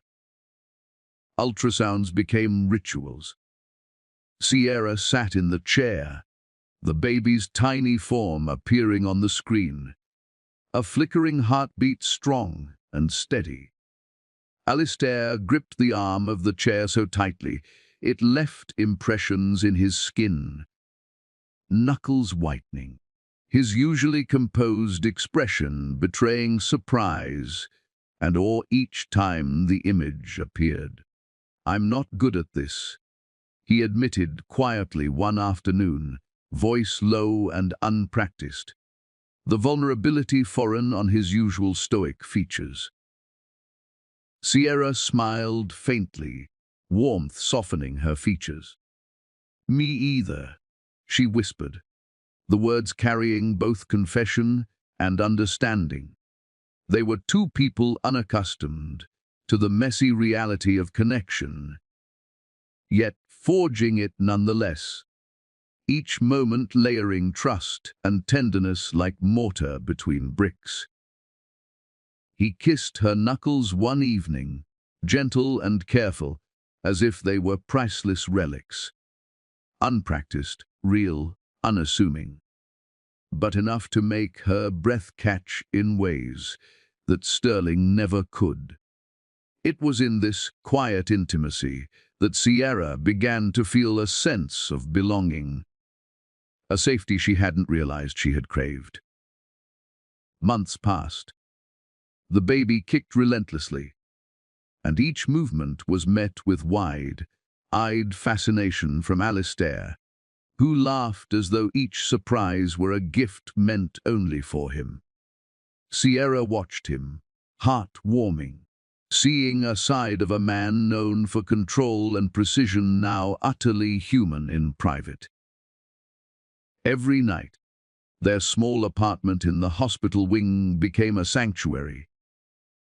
Alistair, usually commanding and reserved, would talk softly about trivial things, the weather, a patient's recovery, the taste of coffee.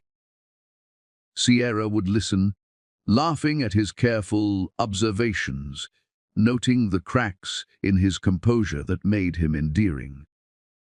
Real and accessible in a way she hadn't expected. One night, after the baby had been restless and the ultrasound images replayed in her mind, Sierra whispered softly, uncertain and vulnerable, "Are we pretending?" Her voice carried the fear of those who had been deceived, abandoned, or misled. She needed assurance that this reality was true, that her safety, her heart, and her future weren't merely illusions. Alistair met her eyes, steady, unwavering. His expression was calm, deliberate, and terrifying in its intensity, yet reassuring all at once. "No," he said, a single word that resonated like a vow. No pretense, no manipulation, no hidden agenda. Just truth. Just protection. Just the beginning of something neither of them had expected, but both desperately needed. Days blurred into weeks.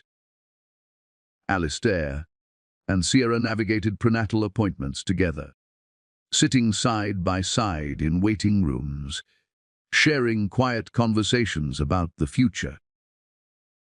He learned to anticipate her needs, whether adjusting the pillow behind her back or holding her hand through contractions in simulated labor exercises.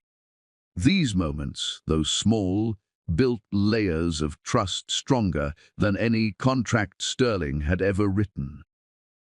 In private, they were unguarded. Laughter became frequent, filling spaces that had once echoed with tension or silence. Alistair laughed at the smallest kicks, murmuring encouragement to the baby, teasing Sierra gently when she winced or groaned from nausea. Their home within the hospital felt like a sanctuary, protected from the outside chaos that Sterling had left behind.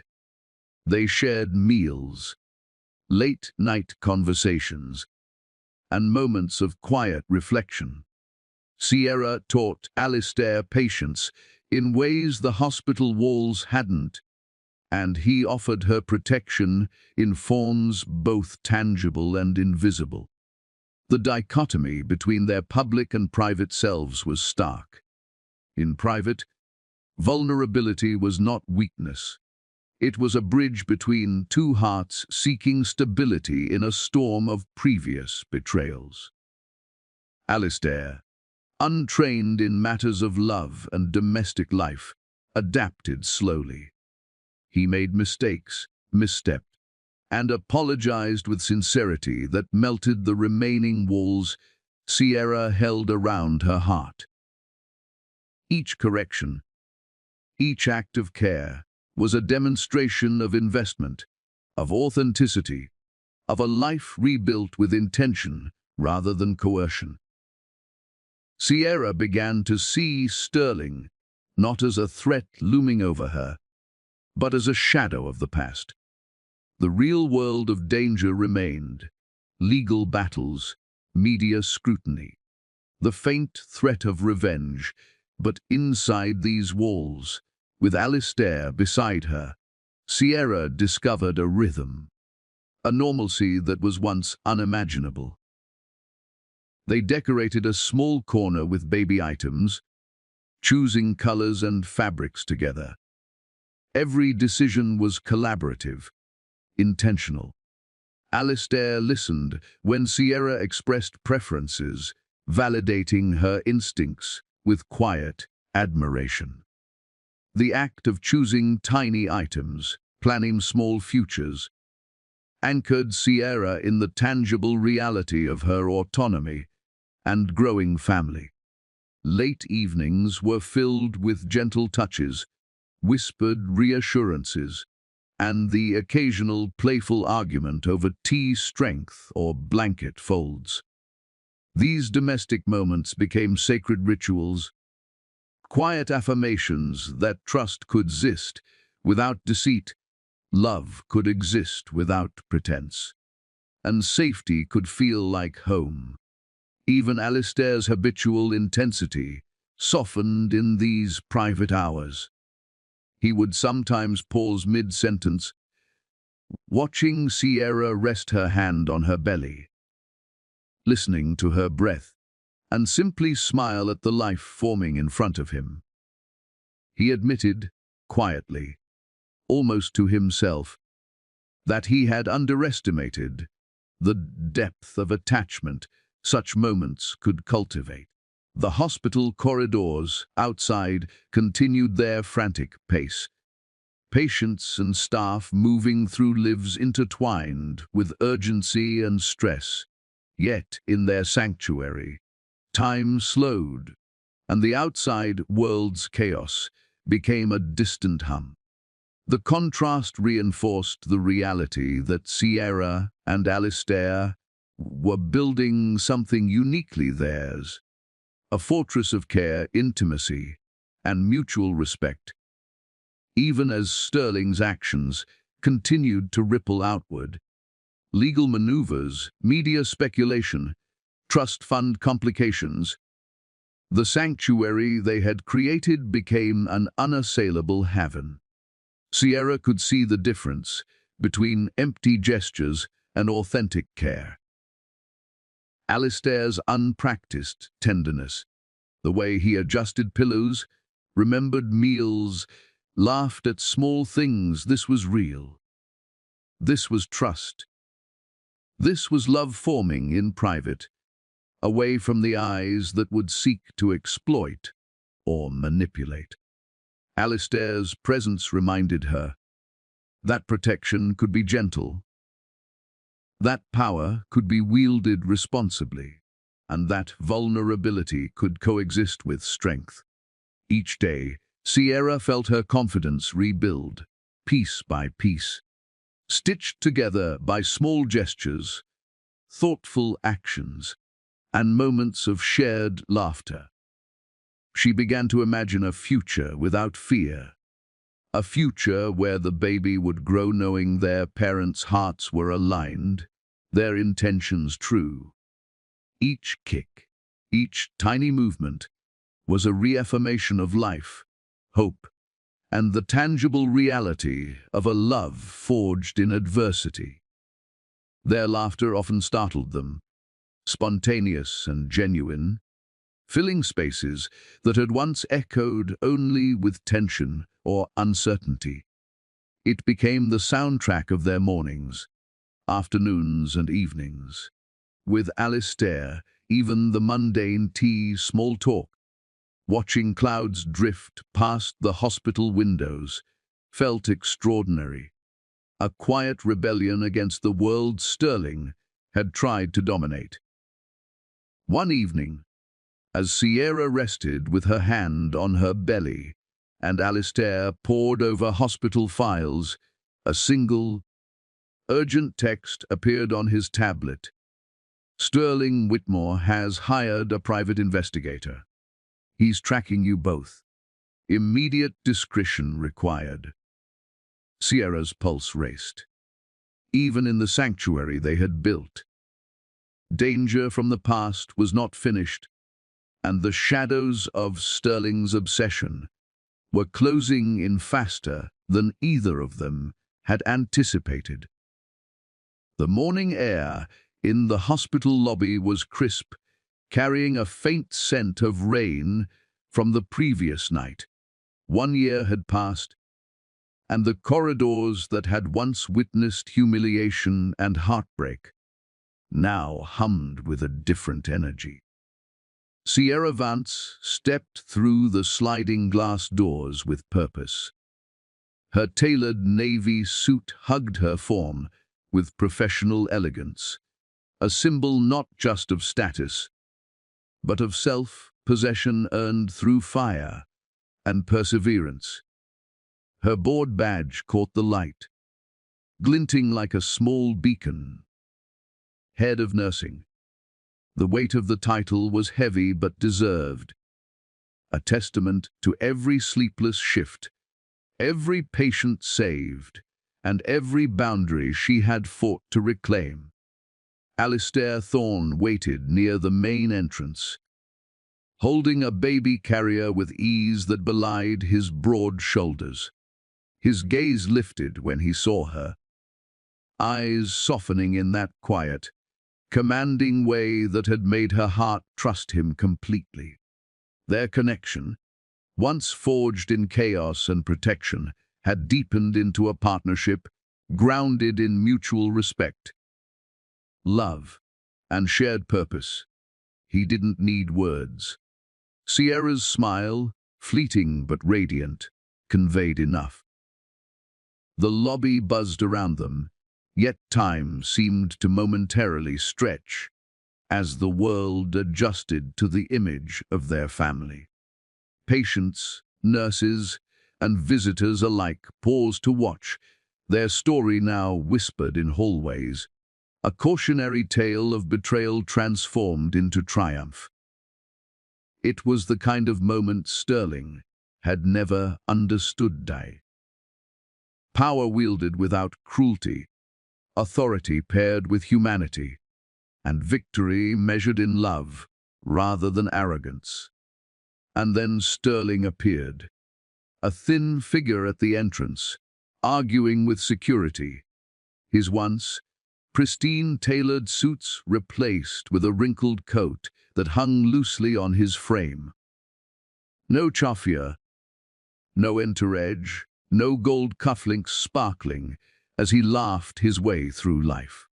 Just a man diminished by his own choices, standing in a space where he had once believed himself untouchable.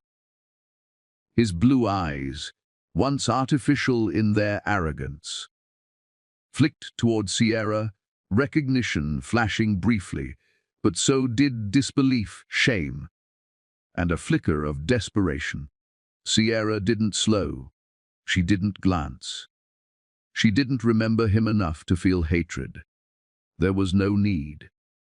His power, his charm, his cruelty, all of it had evaporated into the past. The woman who had been humiliated, betrayed, and threatened had grown into someone untouchable, not through wealth, but through dignity, resilience, and self-respect. She bent gently to her son, lifting the carrier to her chest for a brief, tender kiss on his forehead. The small life, alive and vibrant, was the purest proof of everything she had endured and survived. It was a quiet victory, a life untarnished by Sterling's deception, nurtured by love and integrity. Alistair's hand found hers, fingers interlacing in the familiar warmth that had come to define safety and partnership. His gaze met hers, steady, unyielding, full of the unspoken promises made in hospital corridors, in quiet ultrasounds, in late, night conversations filled with laughter and vulnerability. Together, they were a fortress, unshaken by external forces, a family bonded by choice, not circumstance. Sterling opened his mouth, perhaps to plead, perhaps to demand, perhaps to reclaim, even a fragment of the past he had lost. But Sierra didn't stop. She didn't look at him. She didn't acknowledge him beyond the faint awareness that the man who had caused so much pain was now inconsequential. The hospital buzzed around them, the energy of life flowing uninterrupted. Nurses, doctors, and staff moved through the halls with purpose, but those who knew the story paused just long enough to witness the image. Sierra, glowing with confidence, holding her child, walking hand in hand with the man who had protected her, guided her, and loved her. Alistair adjusted the baby, carrier careful to keep their son comfortable, and offered a small, proud smile to Ciara. She responded with a tilt of her head, a quiet acknowledgement of the journey. They had survived together. Each step they took down the corridor echoed with triumph. No pomp, no ostentation, just the quiet certainty of lives reclaimed and rebuilt. Sterling's presence became smaller with every step they took. The man who had once believed himself untouchable now seemed fragile, diminished by the very world he had attempted to control. His wrinkled coat, his solitary stance, his lack of entourage. They were all symbols of his downfall, an empire crumbled by arrogance and deceit, contrasted sharply against the strength of Ciara's integrity and the quiet power of love and justice. They paused at the nurse's station, Ciara adjusting her jacket, checking on her staff with a calm authority that radiated competence and warmth. Her team looked up, respect and admiration evident in every glance. This was her domain now, not because of wealth, but because of the strength she had cultivated through years of sacrifice, heartache, and unyielding dedication. Alistair stood beside her, hand never leaving hers, a silent statement to the worldly. She was protected, supported, and cherished. He didn't need to speak, but the quiet confidence in his stance conveyed a lifetime of promises fulfilled and battles won. Ciara's son stirred in the carrier, tiny fingers curling around her blouse. She bent slightly, whispering softly, a sound so private it was for no one but him. "You are safe," she murmured, voice steady. "We are safe." Alistair's hand rose to brush a strand of hair from her face. "Forever," he said. The single word weighted with promise, commitment, and love. The hospital's hustle continued around them, the world moving as it always had. But for Ciara, Alistair, and their son, the storm of the past had settled. No more humiliation, no more manipulation, no more shadows looming from a man like Sterling. Theirs was a life reclaimed, strengthened by adversity, and built on trust, respect, and unwavering care. Ciara's steps were deliberate, measured, and confident. Every footfall echoed authority, every glance carried warmth, every breath spoke of victory, not over money or status, but over fear, betrayal, and the erosion of self-worth. Alistair and Ciara navigated the corridors like seasoned partners, their bond palpable to anyone who noticed. There was no need for announcements, no need for fanfare. The quiet dignity of their love, their family, and their reclaimed life spoke louder than any public declaration ever could. Sterling lingered a few steps behind, trying to grasp at the vestiges of a world he no longer controlled. He opened his mouth again, but the sound died in the air. No one paid attention.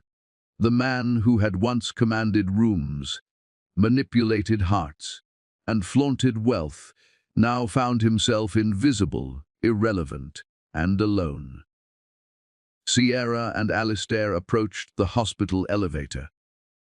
She adjusted the baby carrier, feeling the tiny heartbeat against her chest.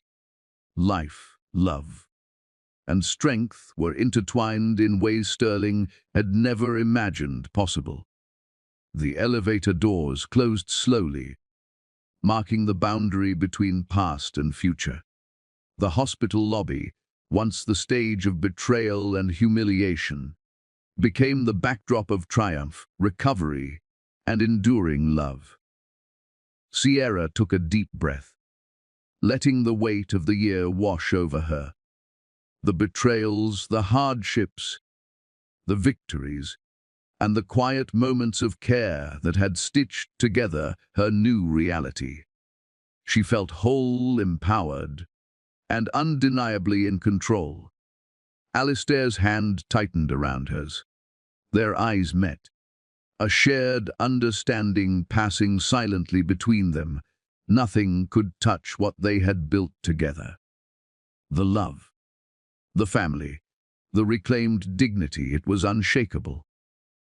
As the elevator doors fully closed, Sierra kissed her son's forehead once more, whispering words that were for him, for herself, and for the life she had fought to protect. This is just the beginning. Every challenge Sterling had posed, every attempt to control or humiliate, had been overcome. The power had shifted irreversibly. Sierra had transformed from a woman haunted by betrayal into a leader, a mother, a wife, and a force of resilience. Alistair watched her closely, pride and love softening his usually stern features. Together, they were more than a family. They were a testament to endurance, integrity, and the triumph of authenticity over deception. They moved into the elevator, ascending toward the floors they now commanded, not just in title, but in purpose. Every step forward was deliberate, every heartbeat a rhythm of victory. Sierra had not just survived. She had conquered the world Sterling had tried to control.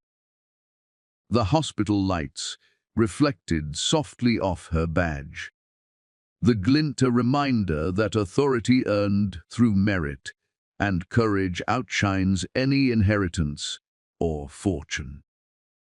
Sterling's figure blurred in the background as the doors shut completely, the past literally and figuratively closing behind them. The quiet of the elevator contrasted the chaos that had once ruled her life. Sierra exhaled, a deep, steady breath that spoke of release, triumph, and promise. Alistair's gaze never left hers. There was no need for grand gestures. Every look, every touch, every shared breath conveyed unshakable trust and commitment.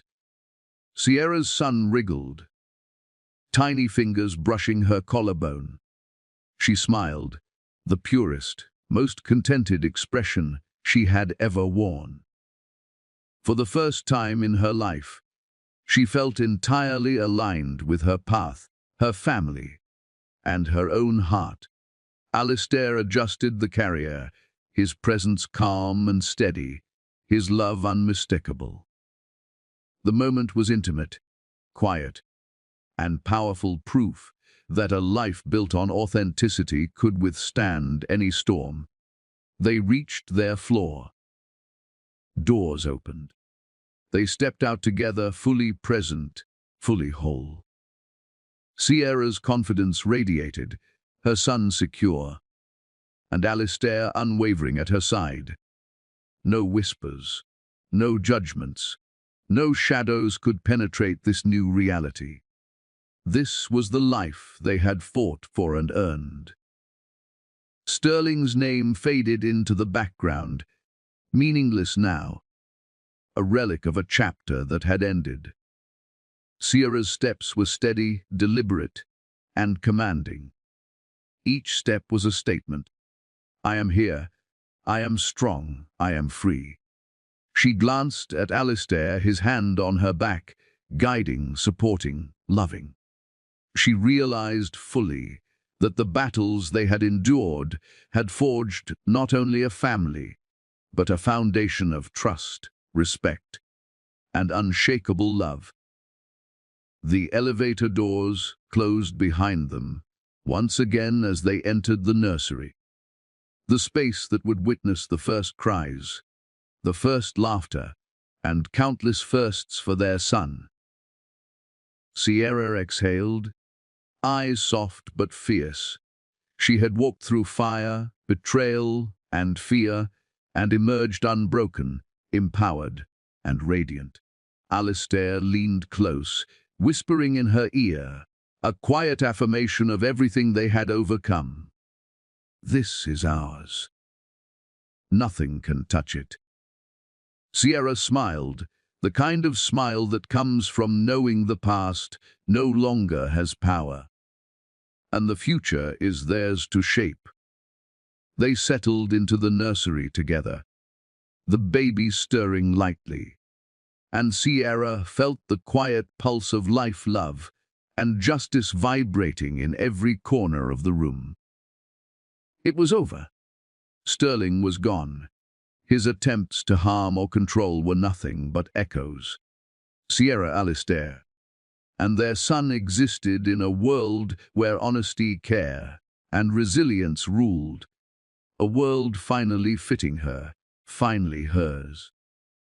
As Sierra rocked her baby to sleep, she whispered softly, almost to herself, "No one will ever make us small again." The camera of life pulled back. Outside, the city moved, oblivious to the personal triumph within the hospital walls.